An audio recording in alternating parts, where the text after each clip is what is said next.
मेरी दोनों बहू का इस घर में स्वागत है। अंदर आ जाओ, तुम दोनों बहुत सुंदर हो, बहुत प्यारी हो। केसरी ऐसा सोचकर अपने मन में सोच रही होती है। अब मेरी दोनों बहू आ गई हैं, इस घर को अच्छे से संभाल लेंगी, जैसे कि मैंने संभाला है। ऊपर से अब ठंड में मुझे काम भी नहीं करना पड़ेगा। जैसा मैंने सोचा था उससे भी बहुत सुंदर है मेरा ससुराल। अपना ससुराल देखकर तो मुझे इतनी खुशी हो रही है कि बस क्या बताऊं। मेरी तो सारी ठंड भी भाग गई। यहाँ तो किसी चीज की कमी ही नहीं है।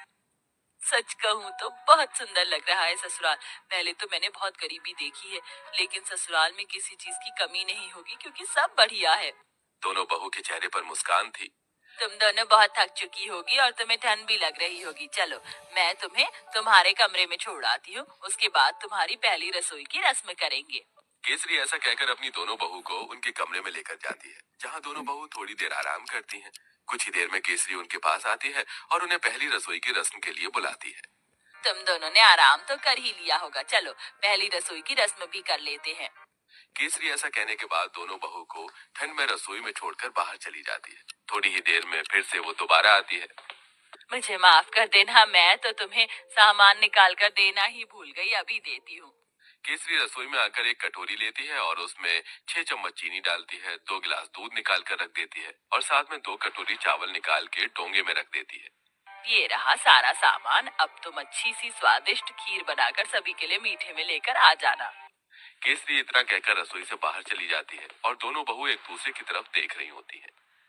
लगता है माँ जी हमें कुछ ज्यादा ही भली समझ रही हैं। मुझे तो लगता है कि उन्हें ये लग रहा होगा कि हमें खाना बनाना ही नहीं आता।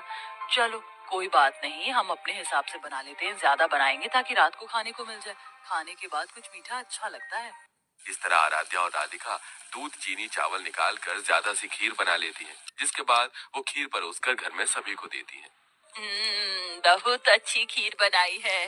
वैसे ठंड में खीर अच्छी लगती है, लेकिन चलो खाना तो अच्छा बनाना आता है तुम्हें।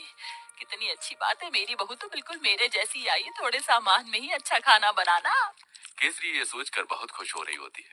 वो कुछ देर बाद अपने कमरे में आराम करने चली जाती है। अब दोपहर का खाना बनाने की बारी आती है, तो दोनों बहू ठंड में रसोई में आती है। कुछ ही देर में केसरी भी रसोई में आती है। अरे, इस वक्त तुम रसोई में क्या कर रही हो? माँ जी, हमने सोचा कि समय पर ही दोपहर का खाना बना देते हैं। अरे, दोपहर के खाने की क्या जरूरत है, सीधा शाम को खाना बनाना चाहिए ना। वैसे भी ठंड में इतनी भूख कहाँ लगती है। और इस पतीले में क्या रखा है? केसरी तब पतीले को देखती है तो उसके अंदर खीर होती है। हे भगवान, इतनी सारी खीर! तुम दोनों ने इतनी सारी खीर कैसे बना दी, जबकि मैंने तुम्हें सिर्फ 2 कटोरी चावल दिए थे, 2 गिलास दूध दिया था। अरे माँ जी, हमने ज्यादा इसलिए बना ली थी ताकि हम रात तक आराम से खीर खाते रहें। हे भगवान, तुम्हारा पेट है कि कुआं? आज के बाद ऐसा बिल्कुल नहीं होना चाहिए। जितना मैं सामान दूंगी उतना ही बनेगा। ठंड में इतना खाना कोई नहीं खाता।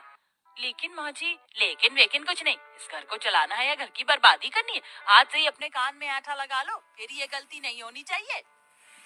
राम राम राम, इतनी सारी खीर देखकर कहीं आज मुझे हार्ट अटैक ही ना आ जाए। ऐसा बोलते बोलते केसरी अपने कमरे में चली जाती है और दोनों बहू ठंड में कांपते हुए एक दूसरे को देखती रह जाती हैं। फिर आती है रात को खाना बनाने की बारी। तो रात को जब खाना बनाने दोनों बहू ठंड से कांपते हुए रसोई में जाती हैं, उनसे पहले वहां केसरी मौजूद होती है। उसने पहले ही सब कुछ गिनती करके निकाला होता है। देखो बहू, ये एक बैंगन है, 4 आलू हैं, साथ में मैंने आटा निकाल कर रख दिया है। इस आटे में से केवल 10 रोटी बननी चाहिए। 2 मेरी, 4 तुम दोनों की और 4 दोनों मेरे बेटों की। ऐसा कहकर केसरी रसोई में चली जाती है। इस तरह दोनों ही बहू कंजूस सास से बहुत ज्यादा परेशान हो जाती हैं।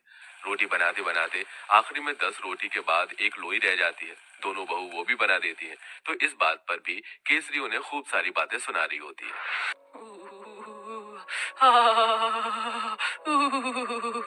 बहुत ठंड लग रही है। एक तो घर के सारे काम करो, ऊपर से खाना भी बनाओ तो गिनती का। मेरा तो पेट भी नहीं भरता। पता नहीं कंजूस सास हमें कुछ खाने क्यों नहीं देती। सही बोल रही हो। ऊपर से रसोई में काम करते हुए ठंड लगती है। हमारी सास हमें एक हीटर भी नहीं ला कर दे सकती। वैसे मुझे बहुत जोरों से भूख लगी है। 2 रोटी में मेरा क्या होगा? एक